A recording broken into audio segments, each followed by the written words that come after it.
that's a tremendous looking trophy.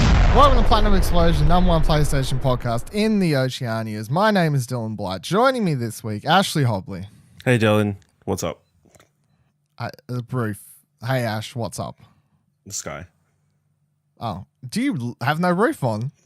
No, but that is also, you said roof, so I went higher. You just had to. That's a metaphor for something, is what that is. You say roof, I say sky, motherfucker, because I'm better than you. I wouldn't go there, but there you go. My first topic I want to bring up. Well, I know how bad you are with money, and I'm not exactly great myself. So I haven't asked you outside of this. How'd you go with all the Black Friday sales shenanigans happening everywhere? not good. Not good. That's the answer I was kind of hoping for because it's good content. But tell a tale. What have we got on its way?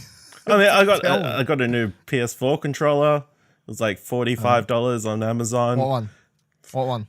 I got a blue. Yeah, blue one. Yeah. All right. The blue one that was announced this year, like No, the it's one like with the orange one and all blue. that. I think original. Okay. Yeah. Yeah, probably like that. It looks darker in the picture, but okay. I don't know. There you go. $45 is pretty good for a controller. And then I got PSVR. Holy shit! Do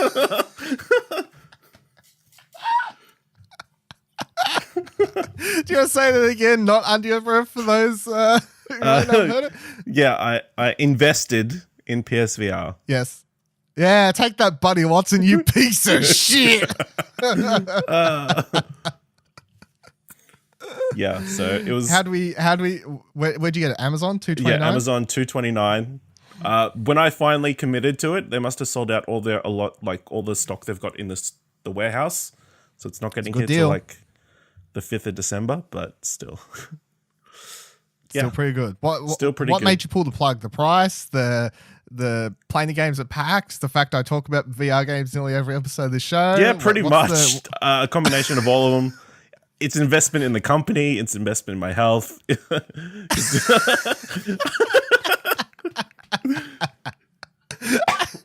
an investment in the company. It's an investment in my health. Yeah.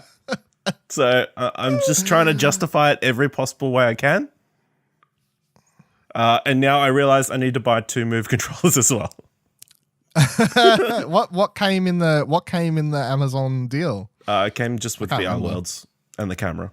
At least it has the camera. At least it's not like, hey, fuck you. It's just the thing. Yeah. What Move controllers on sale somewhere? No. The cheapest I saw was like $99 at Big W. So. That's not cheap at all.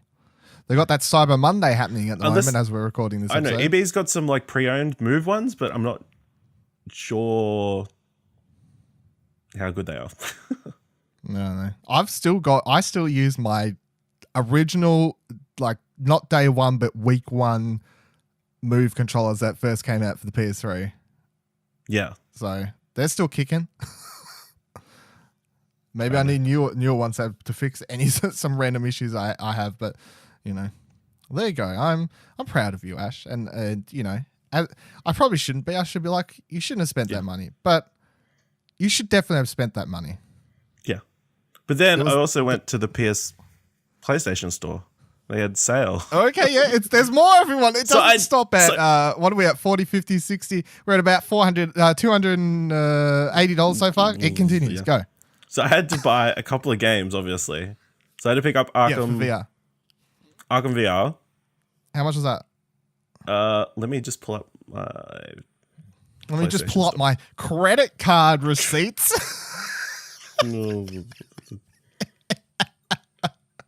Lucky none of my family listen to this. It's good. It's good. To fill time, listeners, I put this on the docket for this week's show notes, not knowing anything that Ash is telling me right now. And I was like, this will either go one way or another. It'll be, hey, Ash, did you, how'd the Black Friday sales go? And you'll be like, I looked, but I was trying to be, I was being an adult and I didn't spend any money. And we would have been on to the next topic pretty fast. And, the show probably might not have been the great episode that it already is now. So I'm glad it's gone the way it's gone. Okay. So Batman Arkham VR, $14.95. Yep. Worth every dollar. Yep. Super Hot VR, $22.95. Yeah, worth every dollar, even if I rage quit and sub-fished it. And Astrobot for $30.95. Yeah. That's the one you got to play first. You get up in these Game of the War, when we're doing our Game of the Year conversations. Discussions, yeah. And then I figure I can pick up the other two that weren't on sale that are must-buys. What, off the top of your head, what are the VR games you want the most from that you think you'll like from hearing me, whoever else talk about that you want? Probably Tetris Effect would be the other one. Yep. And then Beat Saber. I've heard, which we'll talk about in a moment. Yeah, I've seen nothing but Beat Saber videos last week. So yeah, I'm thinking because you said the move controllers. I'm like, Beat Saber needs move controllers.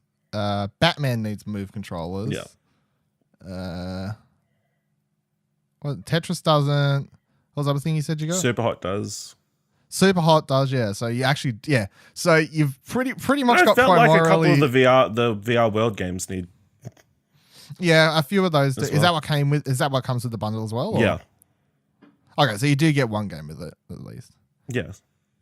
And VR Worlds is all right.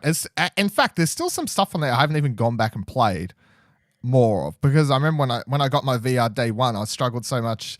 It's going to be really fascinating for us to now track your VR journey across the coming weeks and months or however long it's going to be. Because if I was doing this show when the VR came out, and I would have been on here that first week, like I really enjoyed it. It was really great, but by God, I could only play half-hour sessions without feeling sick.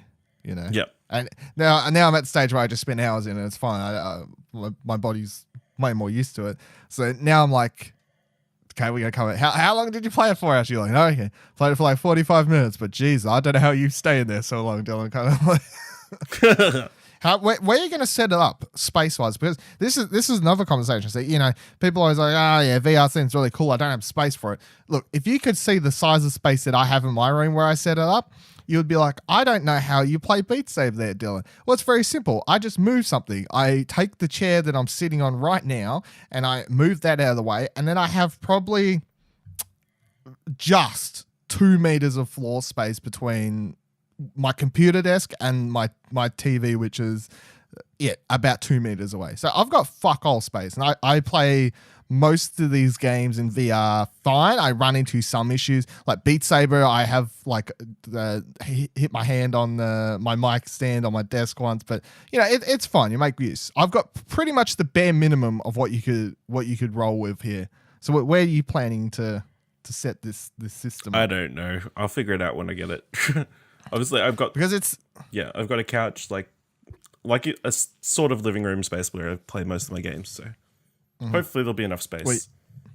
Wait, I mean, look, how much bigger is it than what you're seeing now? It seems like bigger than what you've got. So yeah, so that's what I'm saying. It's you'll be fine because I wouldn't say I struggle. Sometimes I'm like, I don't know if I'm gonna be able to play this here, and then I somehow manage to make it work. So I would love to have more space. In fact, when I'll set up in somewhere with bigger space, I'm not gonna know what to do with myself. I'll be like, I don't know how I'm going to handle all this room for activities.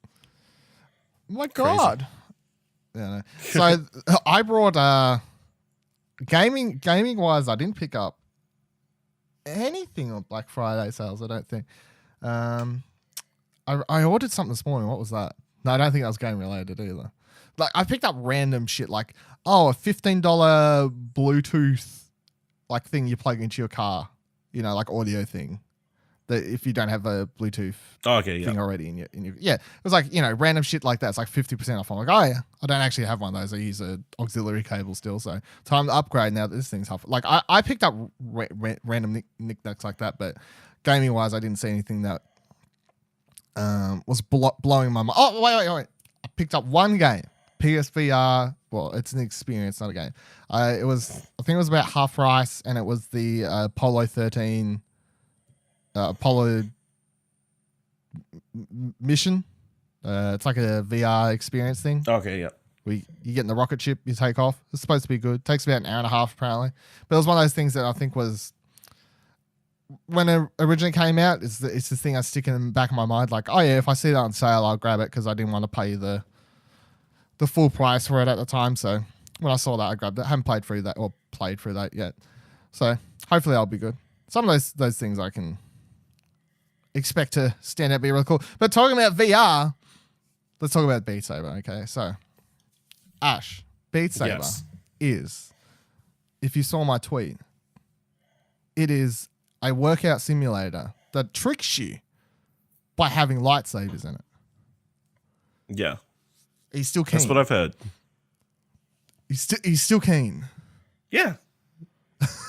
it just helps to justify my investment. Yeah. But man, I don't want to spend $300 something on a treadmill that I'm just going to run on. Let's just get the PSVR. Yeah, get this thing. It's great. That's just, it is way cheap the way you go about it. See, I'm not the only one. I saw Kyle Stevenson from the Trophy Room also justifying his Beat Saber purchase, saying it's a health investment. Yeah. Yeah, well, whatever you got to do to make it work. Yeah.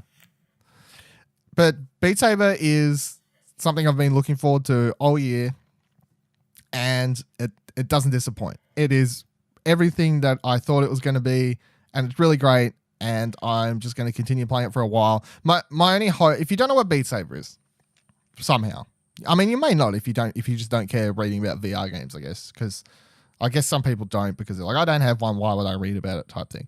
Beat Saber is a rhythm game in VR where you have your two move controllers in your hands, and they're basically lightsabers. One's red and one's blue. And then these blocks come towards you, and you can play in a mode where there's no arrows on them, so all you got to do is swipe them. That's kind of like, an easier mode without the arrows on it. But the normal difficulty or way to go about playing the game is that they'll have arrows on the blocks, and the blocks are color coded for your blue and red lightsaber. And then if there's an arrow up top, you have to swipe down from hit it from the top, hit it from the bottom, hit it from side, hit it diagonally, blah blah blah blah, and that's pretty much it. So it's a rhythm game where you're swiping lightsabers around to big techno beat songs that are blasting along as you do such a thing. And it's really fun and feels really cool to play because, of course, you got these lightsabers, and you can't help but do things like the song will be just start coming up, and it's like, you're holding your two lightsabers like against each other, like, just playing with them, making them like kind of spark off each other. And you can swing them around like a 360 motion if that's what you want to do, to be like, cool, I'm Darth Vader type Star Wars action happening. You can also activate a one-hand version, which is basically Darth Maul. And then, I mean, that's the game in basics. You have, I think it's like 18 songs. They're all really cool. None of them are, like, obviously there's ones that stand out that I'm like, I like this song more than the other. But at the same time, none of the songs I'm just like, I hate playing this one. This one is terrible. I suppose if you hate any kind of electronic music full stop, then you're not going to have a great time, because that is the genre it is. You can't skip through and play a country song in Beat Saber, like there's no Taylor Swift here either, so it is. No. Yeah. Return. I know on the PC version, because people have just been adding their own songs and making their own tracks and stuff like that. And that's one of the reasons I see a lot of people complaining about the PlayStation version. They're like, oh, but people can't add their own songs, blah, blah, blah, blah. I don't care about that because I understand why. It's obviously a licensing issue. Even all the ones that are being added on PC where people are modding the game, it's still, it's in this gray zone of it's not part of the actual game. It is a mod that someone else has made and songs, blah, blah, blah, blah. But at the same time, it's at any stage, those songs could get pulled by the music companies because they're obviously not making any money off it type thing. So I fully understand why there isn't user mods or something on the PS4 to be able to let people add their own songs to the game. But I do hope that now that they've got the PS4 version out and they've got, it's up and running on all platforms kind of thing, I hope they DLC. get into work on, DLC. Because I remember like Guitar Hero, Rock Band, all these sorts of things when they're in their prime, especially Rock Band when it was in its prime, you were getting weekly song drops.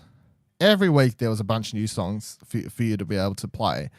I don't expect that here because it's a way smaller team and a company, and the tech and all that is way newer and still learning and whatever else. So yep. I don't expect that. But at the same time, I would like semi-regular content like monthly updates. or something. And I expect to pay for it. I'm not saying free. I will pay for new songs. I'm not silly because if they're going to add new songs, especially if they're going to go after actual licensed songs, because most of the songs in the game, or majority of them, as far as I can tell or aware are, they're all songs made specifically for the game that they've got people to do. Like even one of the songs is just called Beat Saber. One of the songs is like, I can't remember the rapper's name, but it's like someone rapping, "You're hitting the red block, the blue walk, and playing Beat Saber." Like it's their songs made for the game.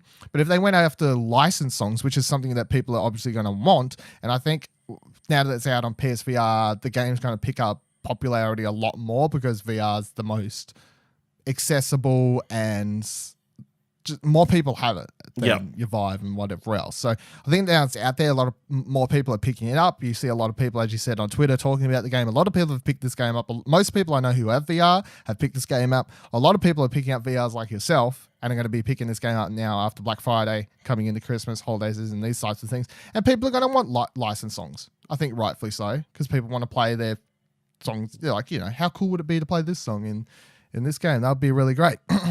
But if they're doing licensed songs, they need to pay for licenses. Where does that money come from? They charge you for the tracks. Makes sense to me. I've no issues with that. No, that makes 100% sense.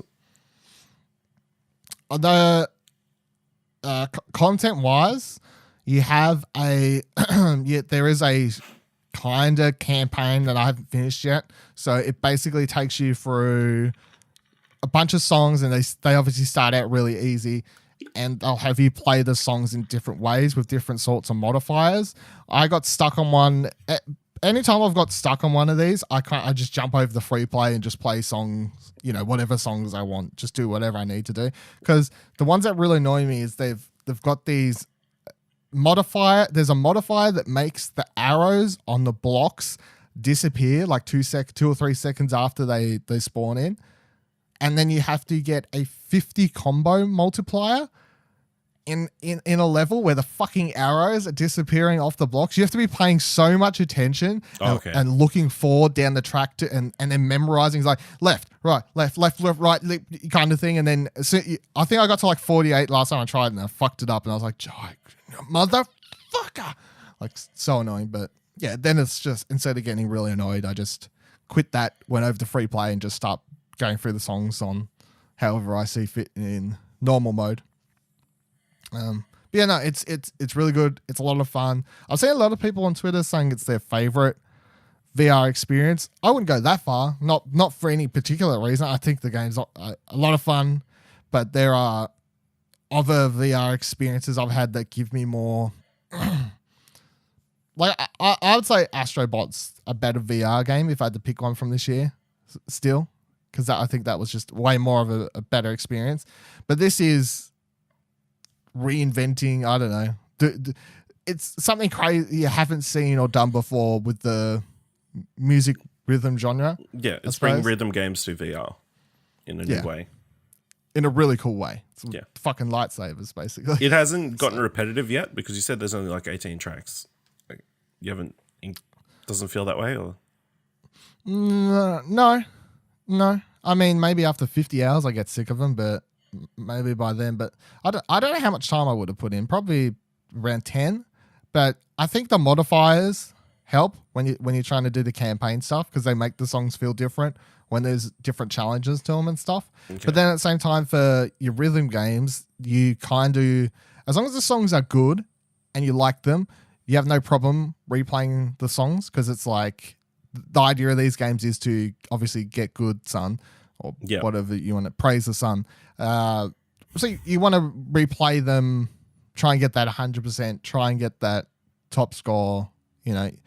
If the songs were crap, then yeah, it would be really annoying having to replay the songs over trying to get better scores and 100% or whatever else. Like I 100% of my first song the other night on, or a couple nights ago on normal. I was like, yeah, done it. Went to try it on hard, beat the song. I only got like 75% of the notes. I'm like, yeah, cool. But that's no different. And like I remember when I was really loving Guitar Hero back in the day, I'd just sit there. I'd play the same fucking song like 10 times in a row, just trying to get 100%. Just commit to it.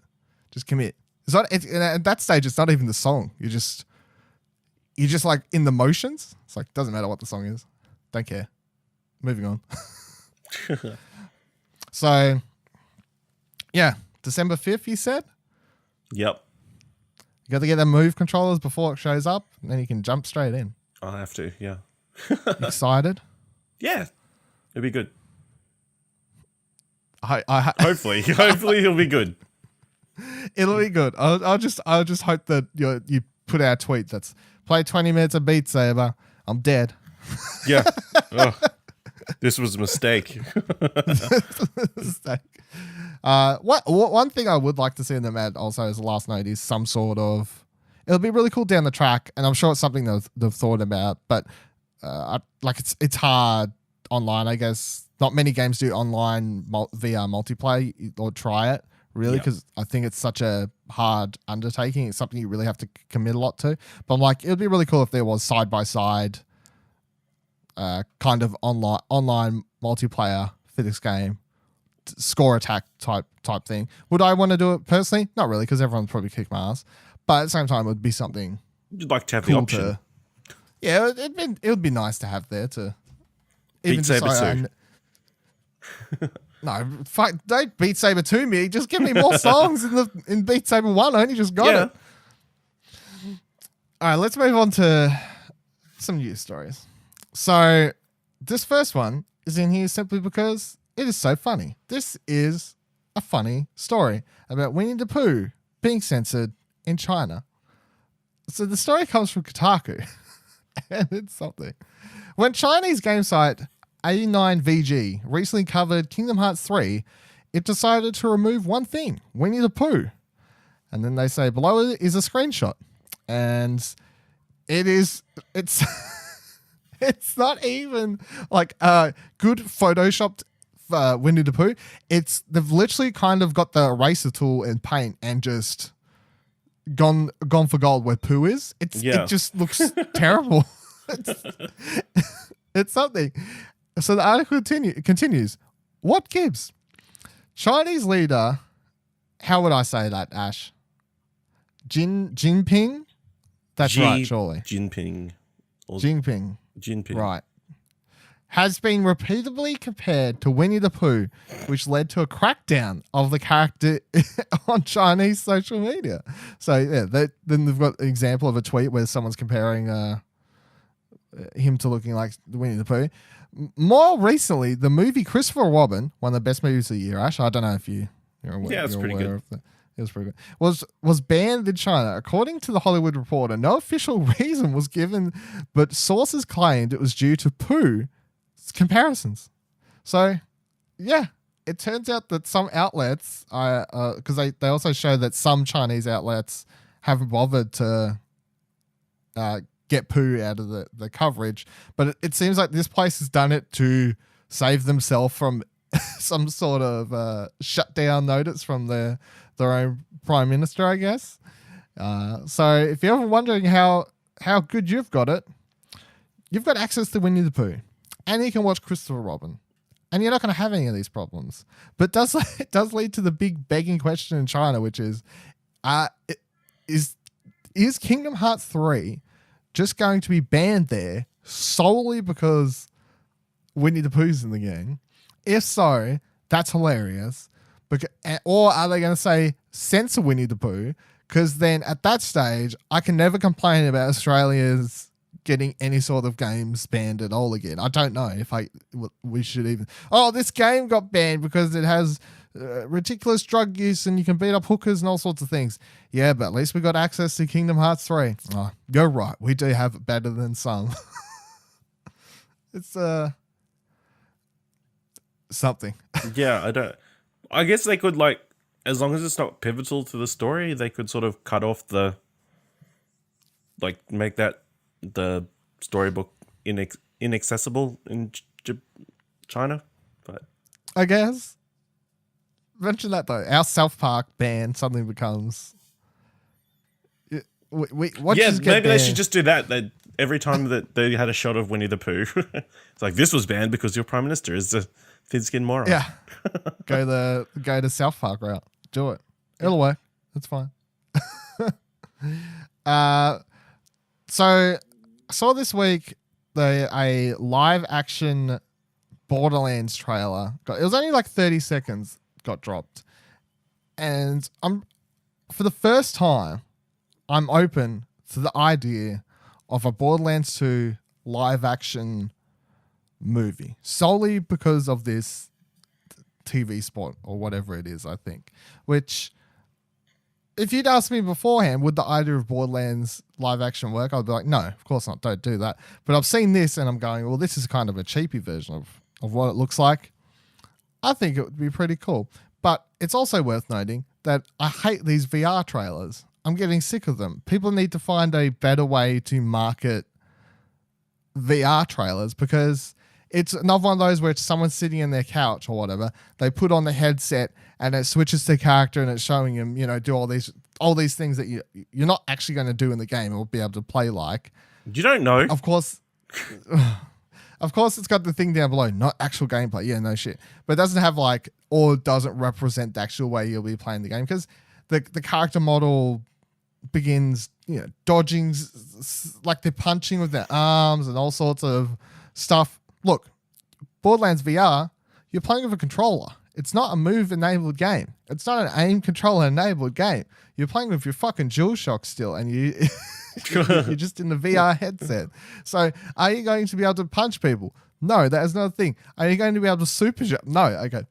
It's just, I feel like, as cool as the trailer is, because I think it is cool. It makes me go, cool, Borderlands movie. Yes, I'd like that. That seems like a cool idea. Do it.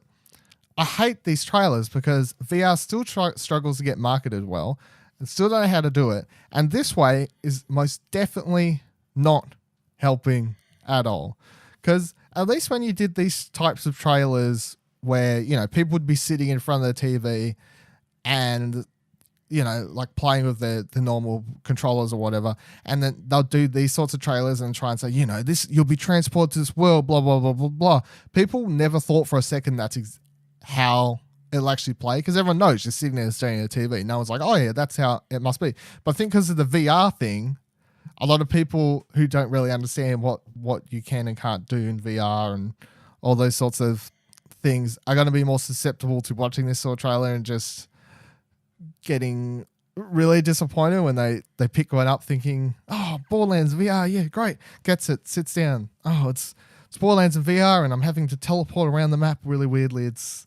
Why is this a thing? Why can't I punch people with my fists like I could in the trailer? So if you want to check that out, show notes below.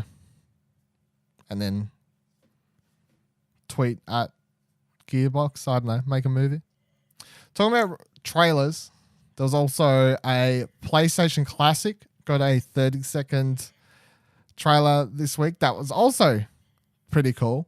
Kind of a mashup of but a mashup of a lot of the games that you're going to be playing, characters crossing over one another, very 90s inspired graphics happening and stuff like that. But as I watched it, all it made me go is, well, this had more money put into it than the fucking UI system in this junk did. Yeah. Like, this had more money put into this trailer than they did in going after licenses for the game. I don't know. I just feel like the marketing team, they've got nothing to do before Christmas. So, like, let's put this trailer together. Because it's not a cut together gameplay footage, of the games. It's a pretty cool trailer made specifically for the classic. It's not. It's either that or they've ripped off a fan video.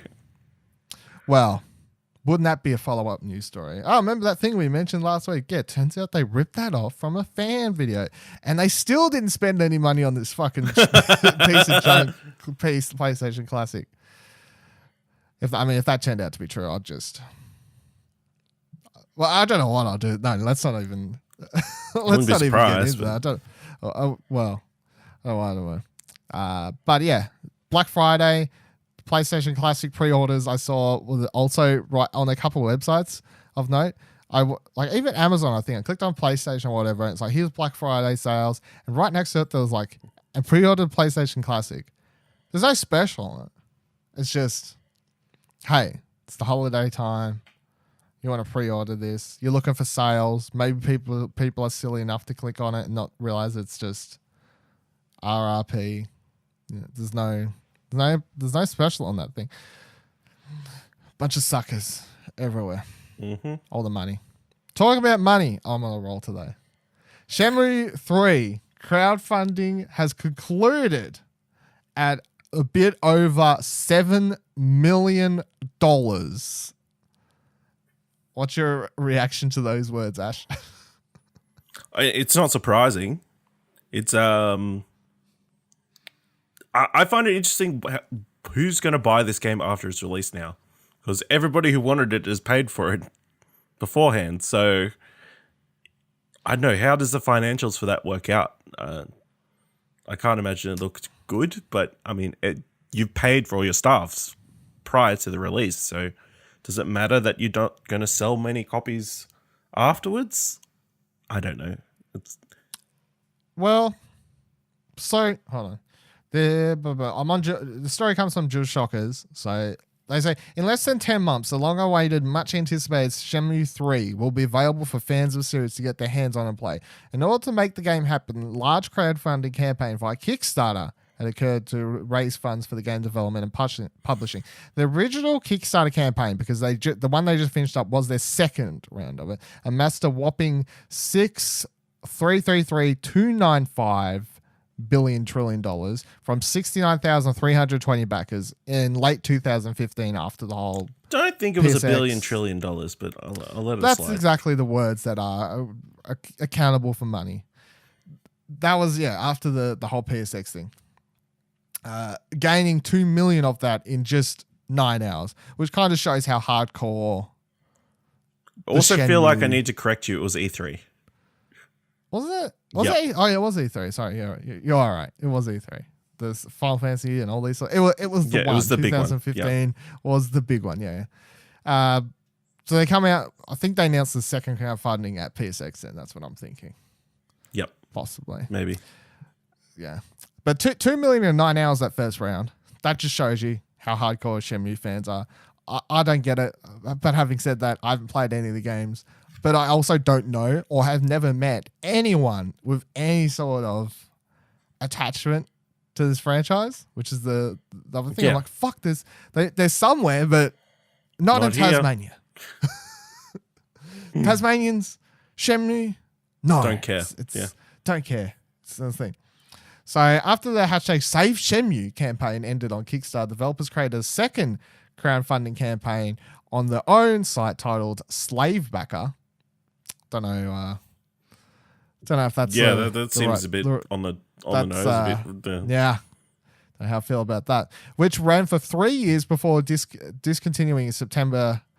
Today, the developers announced their final figures combined for both campaigns, completed $7,179,510 in total was collected over the both campaigns, which amassed a total of 81,087 supporters. So that's the thing you were saying before about who's buying this game. It's a lot of money, and I haven't done any calculations of like I couldn't even do it in my head because I'm too silly of what's that It's amount of about money divided. $100 a person.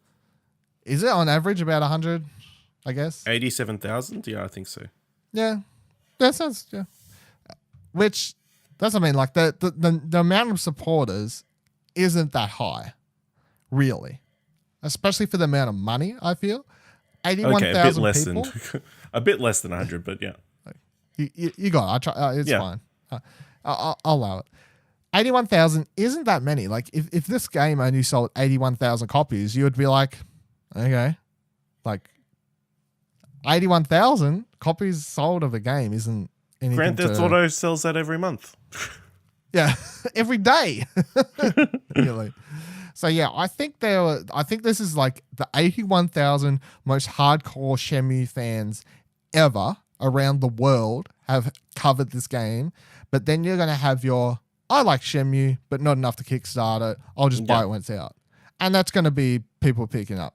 Then you're going to have the collector's edition or whatever crap that they undoubtedly decide to put out anyway. And then everyone who's backed the game is probably going to pick that up as well. So there's more copies of the game sold, more money to be made. If they bring it out on something in the future that's not PlayStation, because I don't know how exclusive the deal is. I don't know. I kind of have an inkling of a weird feeling that it might not be a forever PlayStation thing. We'll see. We'll see though.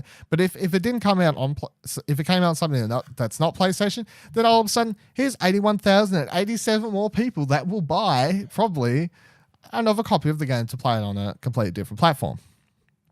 Then you're going to have a bunch of people who between now and the game's release, maybe on a sale, maybe randomly, pick up that Shenmue collection, try out the game. Maybe, especially in the 6 months leading up to Shenmue 3's release. Oh, yeah, that game's coming up. Maybe I'll try out Shenmue 1 and 2, that collection. They try out the collection. All of a sudden, yeah, I like this game. That plays a bit rough. It's fairly old, though, but I was enjoying the story. I'm in now. I want Shenmue 3. They want to pick up Shenmue 3. Because that's the only way I would have got into this game is if I found the time to try out both those games and was like, yeah, they control like crap still, but I'll give it a pass, but yeah, I'm down. I was enjoying this story. I kind of want to see this story through to Shenmue 3. That's the only way I'd be on board for the third one as well, though. So it's ridiculous anytime something like this happens, though, and I'm like, fucking hell, that's a lot of money people helped kickstart and chuck out there. It's so developers Wisenet, I don't really know how you say it. Wisenet, I guess, posted on their Kickstarter page, quite an impressive score, isn't it? Following the numbers, adding that seeing the final numbers makes the team working on Shenmue 3 feel all over again the immensity of the support everyone has given to make this project come true. Thank you. And here's the other thing. It's a lot of money, but at the same time, Shenmue 1 and 2, or maybe it was just 2, I think it was both games, are known for how big and costly they were when they were made for the Dreamcast. They were very expensive games that they made back in the... It's probably why... it's part of the reason the third one never came out, I suppose, is they were very expensive games to make, very costly endeavors. And we talk about how expensive game development is all the time. So I think it's very easy for people to read this sort of story. Oh, they already got like $7 million. That's obviously paid for everything. It hasn't.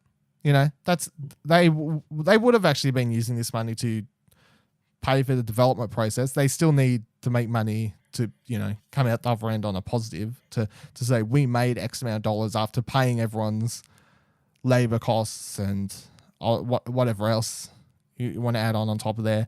Voice actors, I guess, all those sorts of things they're going to add on as well. So it's like when Double Fine did that Kickstarter and they got X amount of dollars. Do you remember how much that was? I don't remember off the top of my head. Can't remember. No. For which one? Lots of money.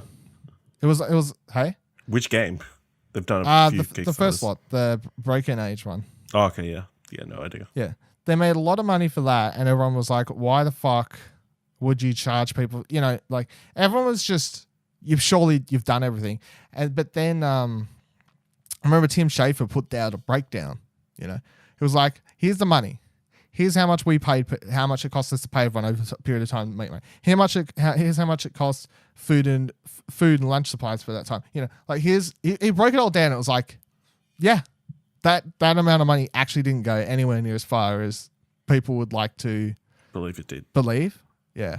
So you read these stories, it's crazy, but at the same time, it's not like, okay, well, they should give the game out for free now because look how much money they made. Nobody said that, but you know, there's a bunch of people somewhere saying that on Twitter, on Facebook. No smart people said that. Yeah, no smart people said that. That's probably the better way to go about it. We've got a Game Awards coming up next week. Next Friday. Next Friday is when they're going to be happening. Lots of exciting things, hopefully, maybe. I don't know. If you want to hear our predictions, you should go listen to Arcade Couch, episode 3. 3. Yeah. Yes. Episode 3, where we did our predictions for who we think are going to win all the awards. So you should go check that out if you haven't already. So, but we've got the rumor mill and the leaks and whatever else you want to call it still kind of in full effect. And you've got Parasite Eve, which has been new trademark for Parasite Eve has gone up by Square Enix, with possibly leaking the reveal of a new Parasite Eve game that could be announced, of course, because of the timing at the Game Awards. So this story comes from PlayStationLifestyle.net. Square Enix has filed a brand new trademark application for its classic video game series Parasite Eve at the European Union Intellectual Property Office. Holy shit, what a fucking name. The EUIPO. Good lord. Twitter user Andrew Marmo first brought attention to the application, which was filed on November 22nd, 2018. No further details are available at the moment. As usual, the filing doesn't reveal anything else. All we know is that the application is under consideration and has been filed under categories 9 and 41, which pertain to video games and entertainment software. Based on a Japanese science fiction horror novel of the same name, Parasite Eve was released on the PlayStation in 1998. The action RPG and survival horror game received positive reviews overall and saw a re-release as part of Sony's Greatest Hits collection. Parasite Eve is also included in PlayStation Classics' Japanese lineup, but outside, everyone else got fucked once again. A sequel, Parasite Eve 2, released in 1999 to 2000 on the PlayStation. Like its predecessor, the game received generally positive reviews. And the third and last, unless this tends to be true, entry in the series, The Third Birthday, released in 2010-11 on the PSP. It earned mixed reviews from critics and users alike, who noted it suffered from mediocre gameplay, which I can kind of agree with because I brought it. I haven't got the collector's edition on Third Birthday, but Parasite Eve is a cool and dormant franchise that I would be happy to see make a return to the home console, because as much as Third Birthday was cool, but it was a PSP game. Like, it was the kind of thing where at the time, especially then, I was still very impressed with being able to play something of that quality and caliber in my hands, I guess, that I gave it a lot of passes on things like controls and some things that just felt really wonky, because you're like, oh, but look how good it looks on my PSP. It's crazy that I can carry this around. Games that look this good. But I'm not that easily impressed, obviously, now. Nintendo Switch is out. You just all the games it plays docked, it plays handheld. So you can't impress me that easy these days. It is a franchise I'd like to see return to. My PlayStation, though, it looked really cool. Need more. And it's also, I also feel like there is not enough Japanese games on my PlayStation console, I feel. Or a lot of them that come out don't interest me, I guess is the thing. Like, because PS1 to PS2, I feel like there was so many JRPGs and RPGs and a lot of games coming out of Square Enix and Japanese companies. And now, yeah, Dragon Quest this year, Ni no Kuni. Yep. And then anything else stand out? Nothing stand out. Yeah. But then a lot of the other stuff that comes out is stuff I don't really care about. Like, you still get these very anime games that are fan service crap or visual novels Yeah.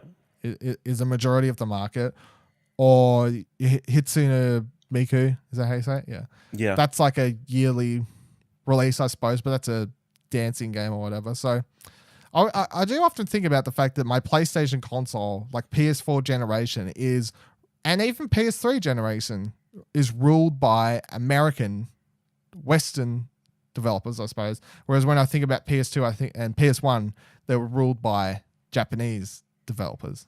I think it's just like different markets. Obviously, Japanese players prefer a different type of game, and mainstream Western culture just don't enjoy the same type. And I guess they've looked at the financials. It didn't make sense to port or localize it.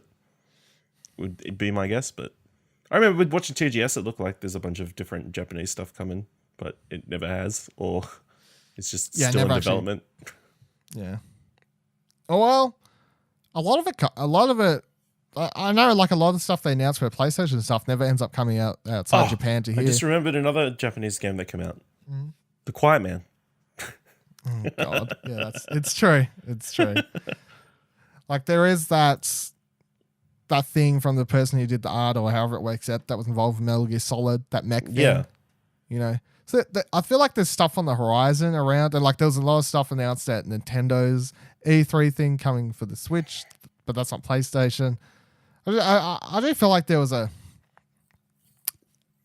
especially Square Enix, I feel at the moment is reshuffling and just figuring out what they're doing over there. Yeah. Especially with the losses of Final Fantasy and all these things. They're kind of having to catch up to times finally, I think. Especially with the way they structure their company. They can't just do whatever they want. We've got millions and trillions of dollars. We'll never run out. It's like, oh shit, we're actually running out of money. We need to be smarter about our creative endeavors and put fucking stuff out, not every 10 years. So, do you want me to chuck a wild theory out? Go for gold. Do you know who directed The Third Birthday? No, I don't. Hajime Tabata. Oh, yeah. And then he just resigned from Luminous Productions, and Luminous Productions got moved to another project. Could it be Parasite Eve? Well, I should have looked into it more that would all make Wikipedia sense. search. Yeah, your quick Wikipedia search has paid off because that would all make a lot of sense, really, wouldn't it? Especially because these are all stories that have dropped in the last few weeks, yeah. A few weeks, it's all. But then what would they actually show at the Game Awards? If they were to, I don't think it's connected, but I don't think they'll show anything, but they could be working on. They could reveal this game and not even started it yet. They could do the Sekiro thing. They just put out a CD. They could just put out a CG trailer. Yeah. You know, no one's gonna bat an eye if they put out a CG trailer. Everyone will just be like, Parasite Eve, yeah. Well, I mean, people who care about that game series, well, Parasite Eve, fuck yeah, this is awesome. Look at this CG trailer. Because that's the thing, you can put out a CG trailer way quicker than something with gameplay. It's the same as, interesting side note, kind of ties it in. I was reading a story earlier about people getting annoyed about Smash. You know Smash Bros. Character DLC, the plant? Yeah. That's Piranha Plant. The pre-order, which of course Piranha Plant is a DLC Smash pre-order bonus character that they announced at the last Direct. If you don't know, you shouldn't know because it's a PlayStation show, and if you're listening, I just presume you know PlayStation stuff. They announced it, and of course there was stories of people being like, why wasn't it part of the game if it's done? You know, like that usual type of thing. Yeah. But then my mind, as soon as they announced it, they could announce all their DLC characters now. I wouldn't care because I'd be like, they can whip up a CG trailer to announce the character pretty fucking easy.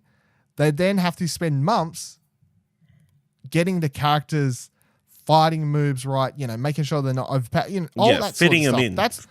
Fitting them in. That's what takes all the time. How long does it take to whip up a CG trailer?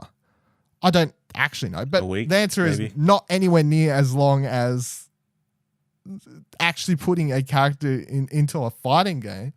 So it's the same sort of thing for trailers. It's look, I would prefer if people didn't really announce stuff that early, but at the same time, when it gets leaked and whatever else, anyway, it's just like, Well, you might as well just be open about it, I guess. Be like, yeah, here it is. It's a thing. We need some middle ground here with announcements, and we're probably going to be talking about this again, depending on what's announced at the Game Awards. But you need some sort of middle ground with announcements where people just can understand that it's announced, it's still ages away.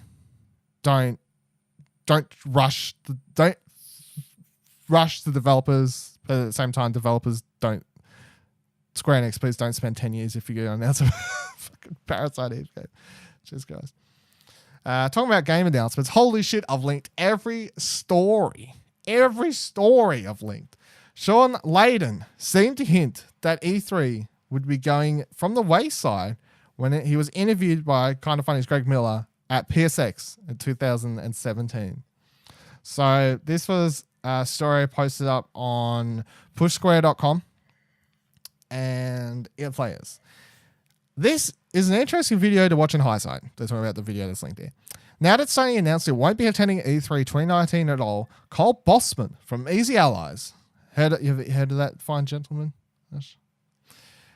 Was the first to bring it up, but it's since been shared around the web, and it does foreshadow more recent news. The clip was taken from last year's PlayStation experience, and you get the sense that Worldwide Studios chairman Shawn Layden is very frustrated with the convention and what it's become.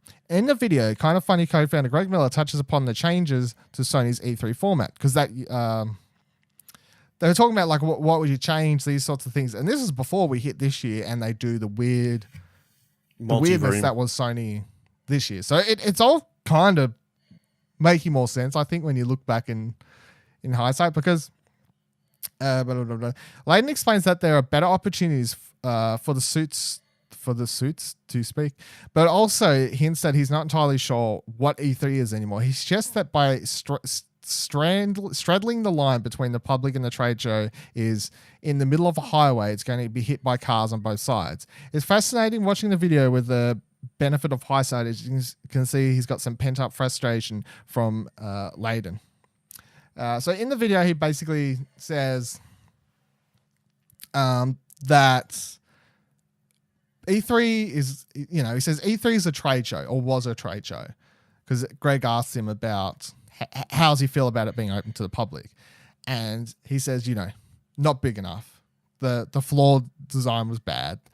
All these sorts of things. He's like, says designing a trade show to a convention is completely different. So you could tell he's basically saying it was a mess and he wasn't a big fan of E3 that year. It was open to the public. And he says, he like turns to the crowd and he says, I can't remember his exact words, but he basically says, no offense, but I did not like it being open to all of you and the public, because it made it harder for him, I don't know, planning wise, all these sorts of things. So he wasn't a big fan. But then he also says, if you're going to do a convention, we just do what we're doing here at PSX.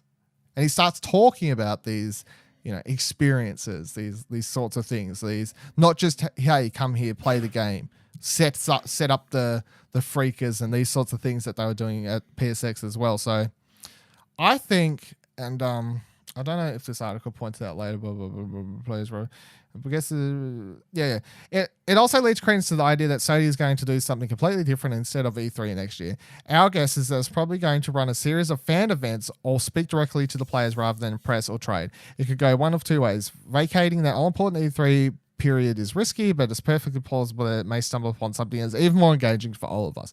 So I think with if you, like, watching this video and then thinking about what they did at PSX and then plus what they did at E3 and linking it all up together, I think what you're going to get at PSX is basically a combination. Like PSX will return 2019, right? That has to be It has to, pretty much. That's pretty much a shoe-in at this point, I'd say. Like, if it's not, it's like, what the fuck are you guys doing? But I reckon PSX 2019 is going to have what they did the first time. So you got, the big displays of freakers and all sorts of fun stuff, and then they're gonna combine it with what they did at E3 this year. Instead of just having The Last of Us playable, walk up, pick up a controller, line up, pick up a controller type thing. I reckon they'll set up these things kind of like what they had everyone move to in E3. These giant, setups where that's where the game will be played if you want to go.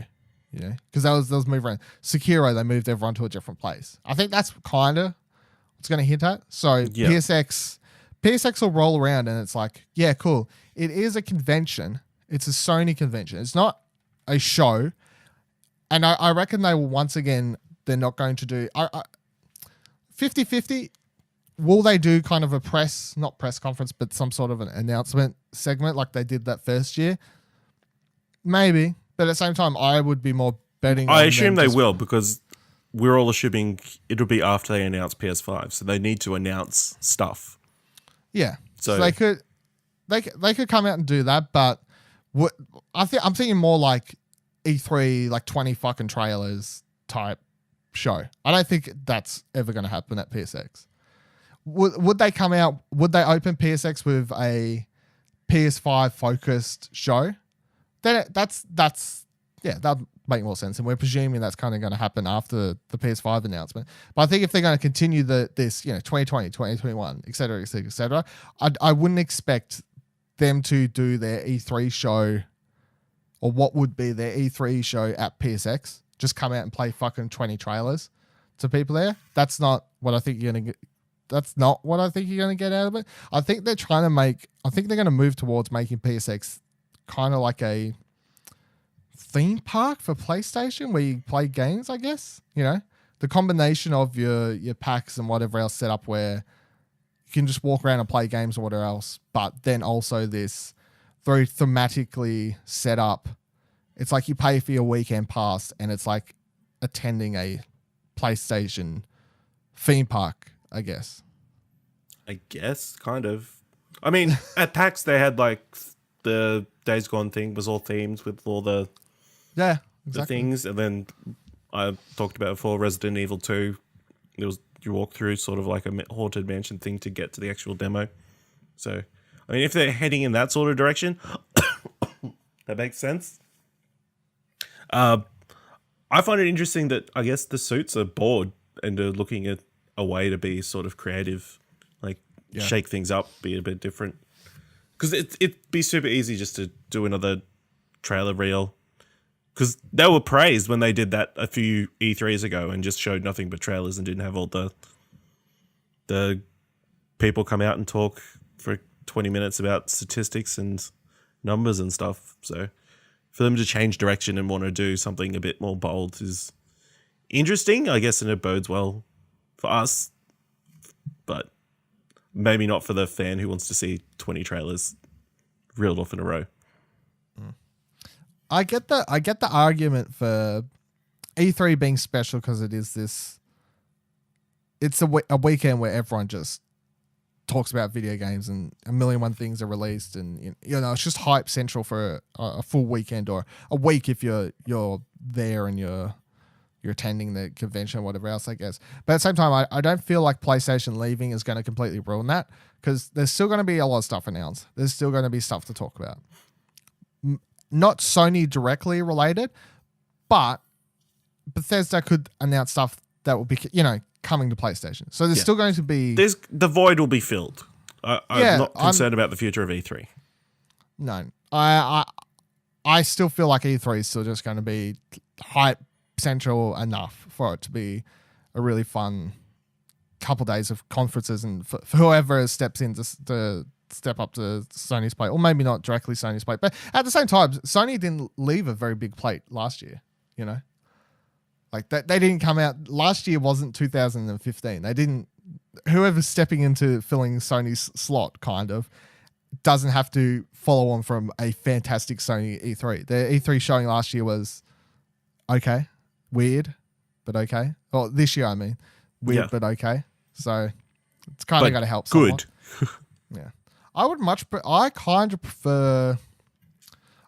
do prefer the world of every 3 months there is some sort of different presentation or event happening somewhere where we can get some more announcements and stuff happening, instead of like the majority of it all being dropped in June. Bam! Now everyone just shut the fuck up for another 6 months.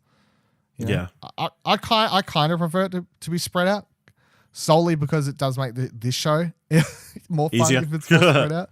Yeah, and it's stuff to talk about more consistently, I guess, news-wise, not just games that are releasing. So I'm open to all of it. definitely going to be one of the most interesting years for Sony we've got coming up between all the PS5 possibilities, rumors, leaks, possible announcements, and then what the fuck are they doing on their media side? Yeah.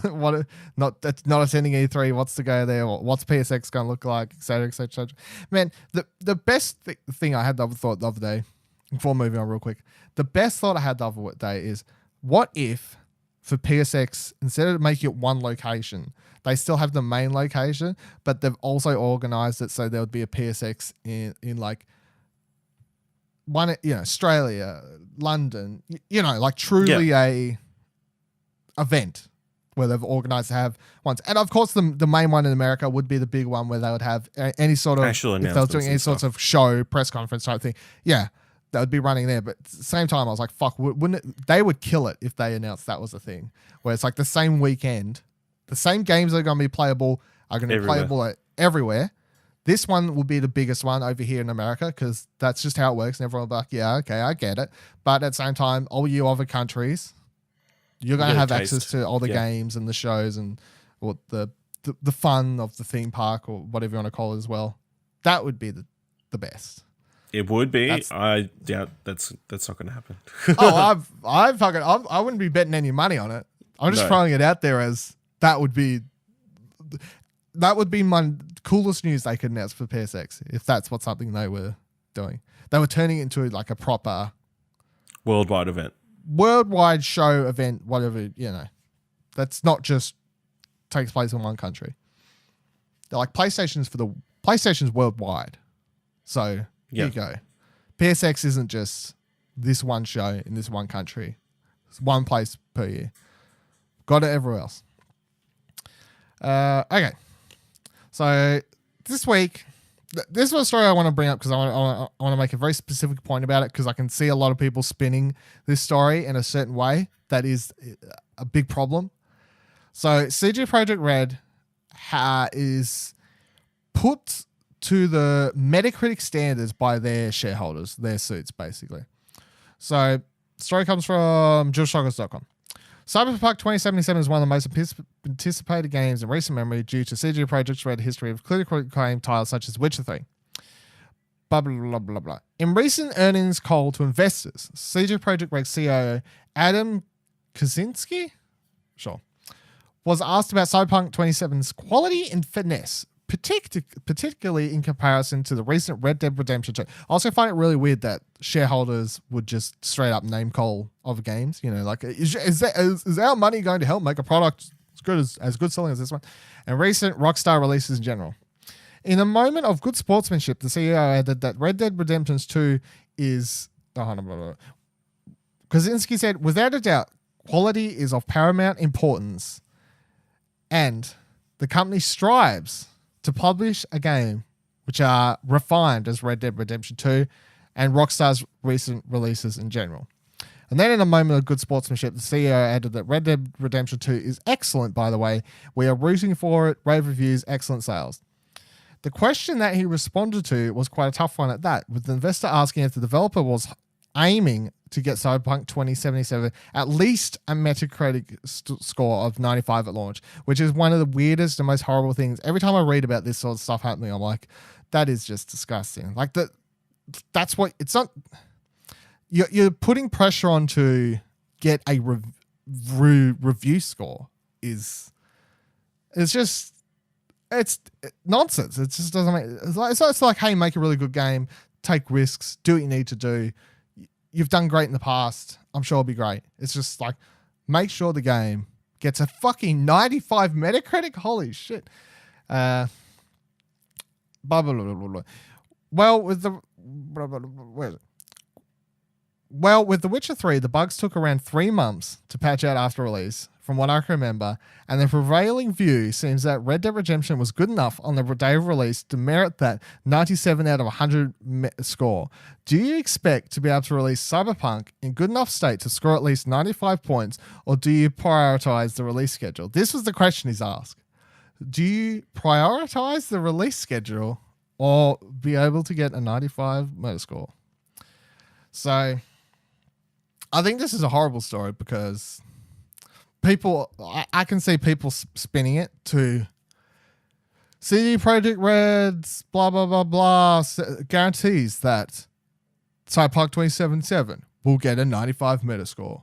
You know, like that sort of direction, that sort of mentality. I just think it's not good for, I don't think it's good for consumers to look at it and any of this as a normal way to look at it, like products and review scores and Metacritic scores. And I also don't think it's a good way for developers to have to look at games or be put on standards to reach Metacritic scores or any sort of pressure that way, because they're going to get it from both ends. Hurry up and release the game, but make sure it's a 95 Metacritic score. If it's a 94, you lose $100,000 out of your bonus end. You know what I mean? Like, so it's just getting fucked both ends. It's ridiculous. I don't like it. What do you reckon? I don't know. Yeah. Why would you put yourself up against Rockstar? It just seems like.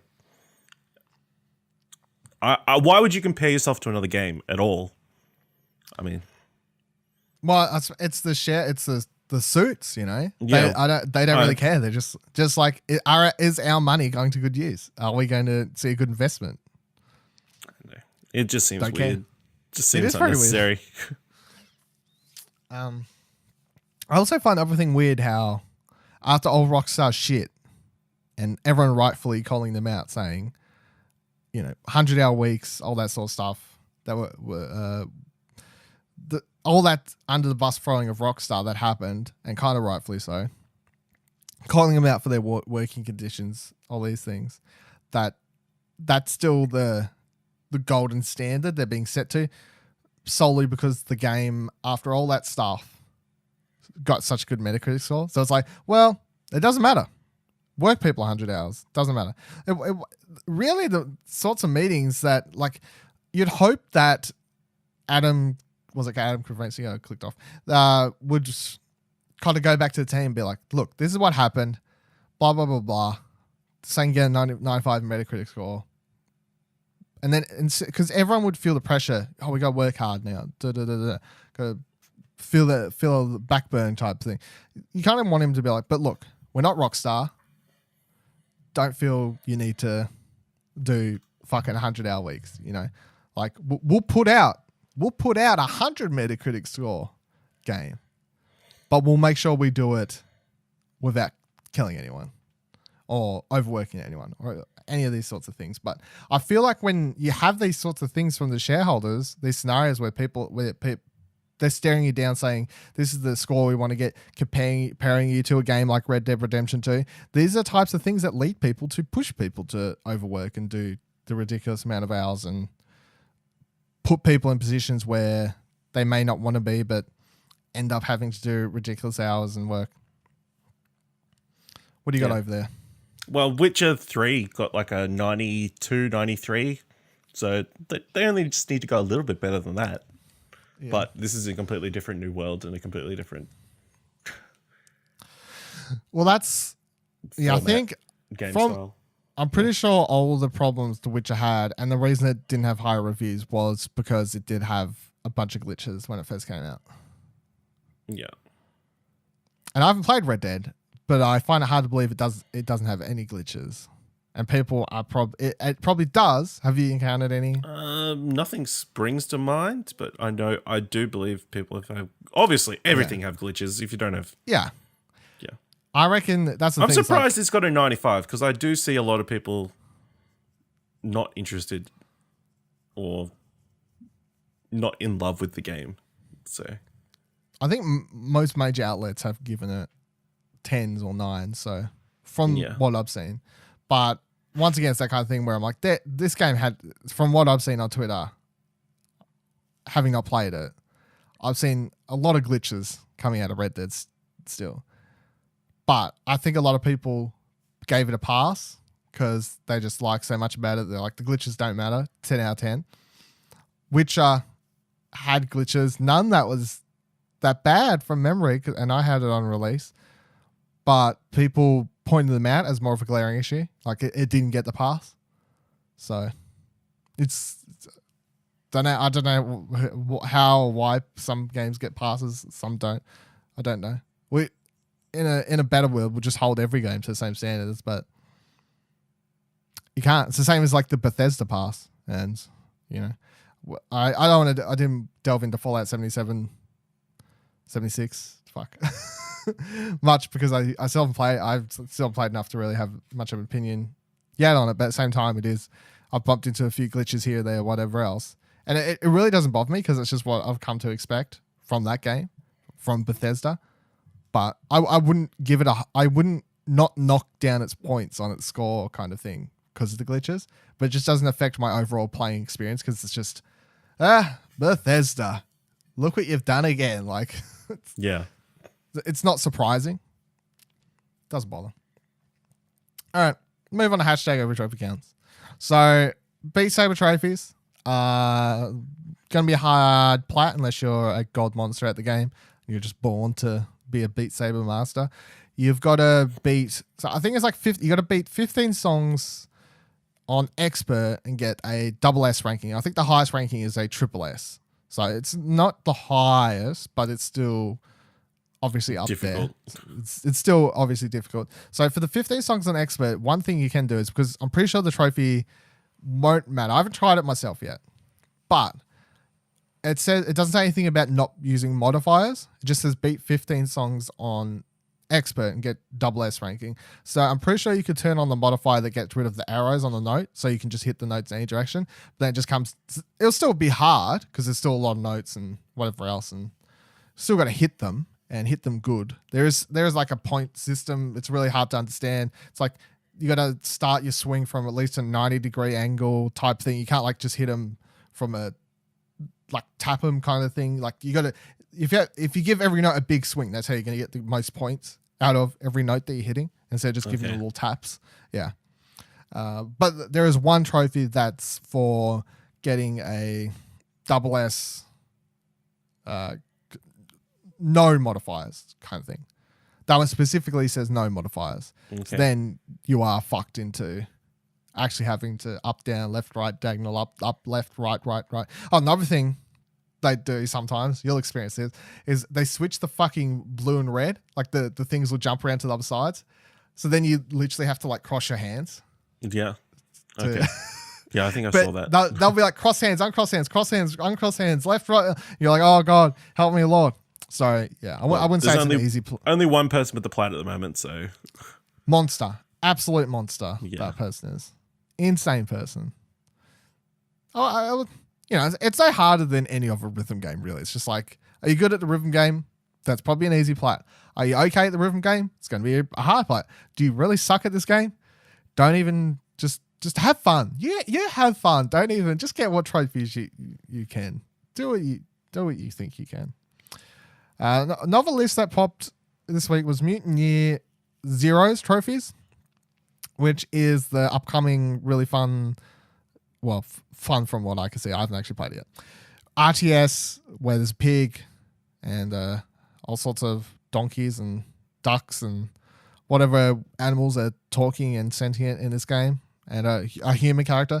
Trophy list looks pretty hard though. One trophy list requires you to beat the game at hardest difficulty without any crew members dying, and I'm going to presume the crew members are like kind of like your XCOM type thing where, you know, if people die in combat, they'll rotate out, you get someone else. It's like not the end of the world, but obviously if that person was really good for the team or you leveled them up or whatever, it's going to be a loss. But having that not happen on hardest difficulty sounds like a big no-no for me because I'm not exactly the greatest or most experienced RTS player. So cool game though.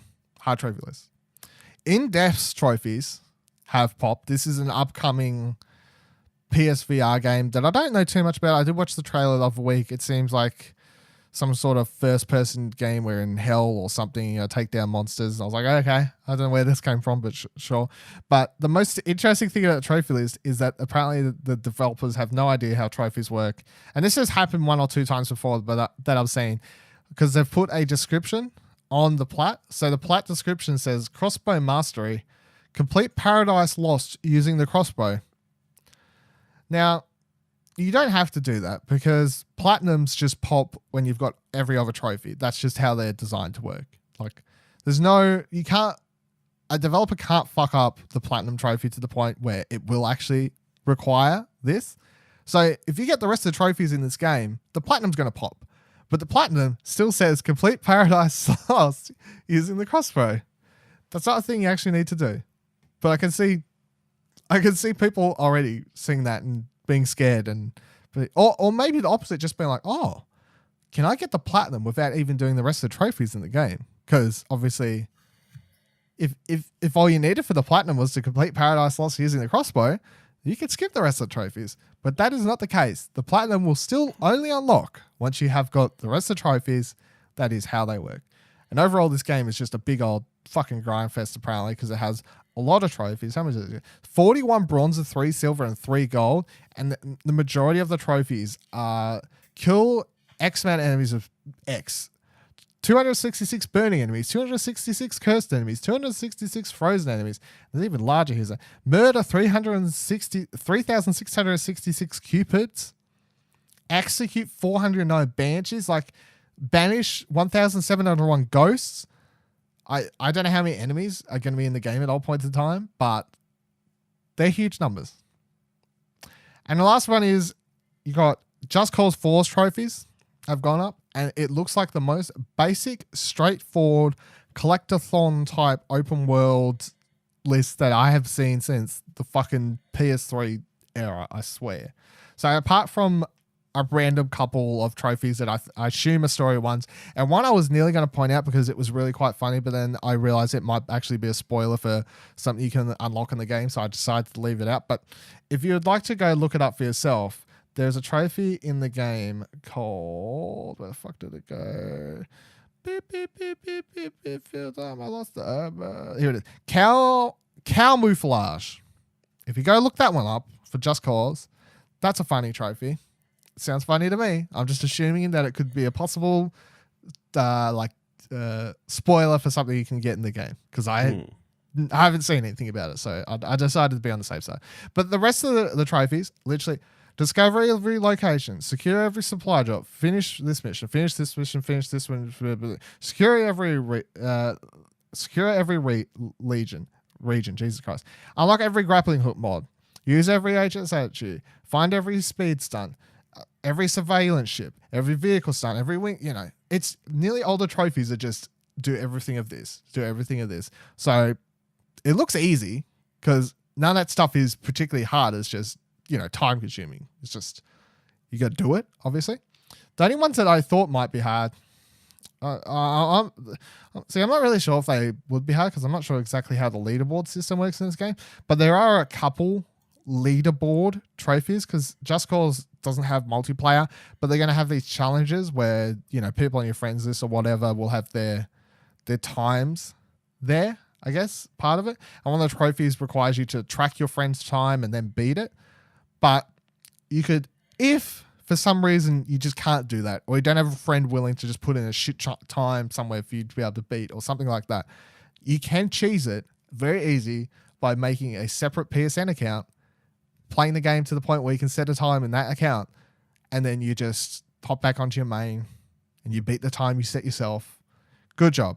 If you're like, oh shit, I never thought about that. I've done it before in other games. It's fine. You got to do what you've got to do sometimes. Whatever's necessary. Now, Ash. Dylan.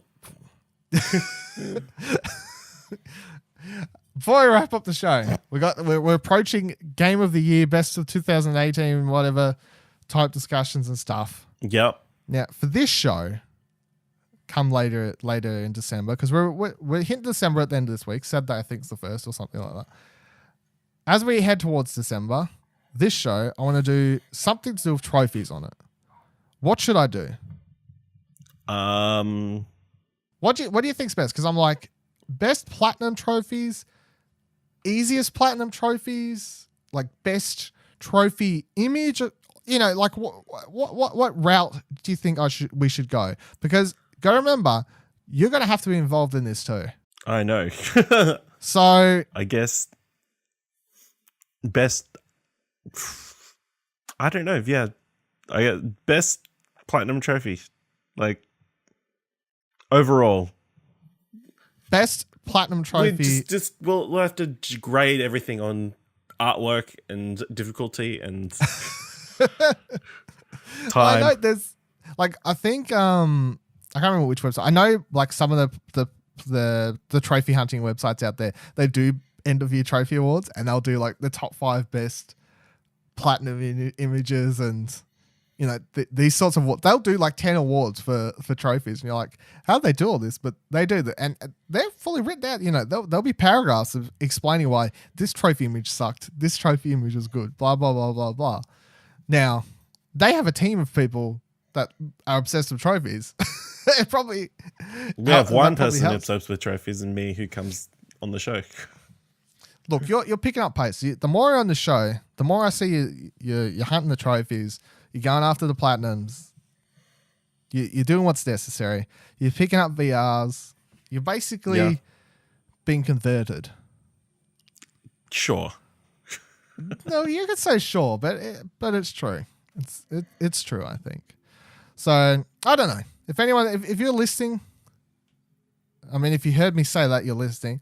But if you've got an idea for what sort of trophy awards should do at the end of the year, I'm not 100% sure. I know it's got to be trophy related.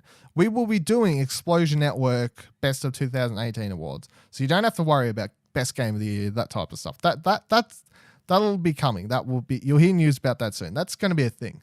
But for this show, I want to do something that's trophy focused. What should it be? If you've got any ideas, you can tweet them at Vivaladil, VIVALIDIL. They could tweet them to you, couldn't they, Ashley? Where could they tweet them to you at? You can tweet me at Ashley Hobley, ASHLEYHOBLEY, and I will forward your thing to Dylan. You could tweet your ideas also to Plat Podcast. That's another way to go about it. Or probably the best way to go about it. Most likely. Or platinum at explosionnetwork.com. That is another way to go about it. If you want to send an old-fashioned letter, you can head on over to explosionnetwork.com/Discord. You could post your ideas in there. It's another way to go about it. You could head on over to your Apple Podcast review section, leave a 5-star review, and leave your idea in there. It's probably the least, the worst way to go about it, but I appreciate the review anyway. You know, if you're like, fuck, I haven't reviewed the show yet, Dylan, because I wasn't sure what to write in there. Now you know. Now you've got something. You could also tweet at ExplosionPod with your ideas. So there's so many ways to let us know that you have no fucking excuse for not letting us know. Not to let us know. Thank you. That's exactly right. This is, of course, a product of the Explosion Network, of which you can find many more great shows, articles, news, reviews, and great things over at explosionnetwork.com. It's a website. You head there. It lists all the shows and other things I just mentioned. Until next week, where it'll be episode 89. Do you know that, Ash? And then it's only scaring me because once I hit 90, right? Because 89 is the last time we were in the 80s. Yeah. You know? And once I hit 90, it's kind of the home stretch to 100. And every episode that has a 9 involved in it, I'm going to be stressed about what I should be doing for 100. So next week will be the last time I'm happy ever. Until next week, bye-bye. Bye. Bye. Hey there, dear listeners. Are you aware that the Explosion Network has a brand new video game podcast? You're not? Well, it's called Arcade Couch and it is available now. We kicked it off at PAX 2018 by recording the first episode right there and then, and now it is releasing every Saturday at 6 a.m. Australian Eastern Daylight Time. Go ahead and download it now on your favorite podcasting service. Simply search for Arcade Couch, search for Explosion Network, whatever, however you want to go about it. Find it, subscribe to it. Grab your friends' phones, subscribe to it, check it out. Check out the first episode, live from PAX. Check out the second episode, live from our usual recording booths. But just check it out.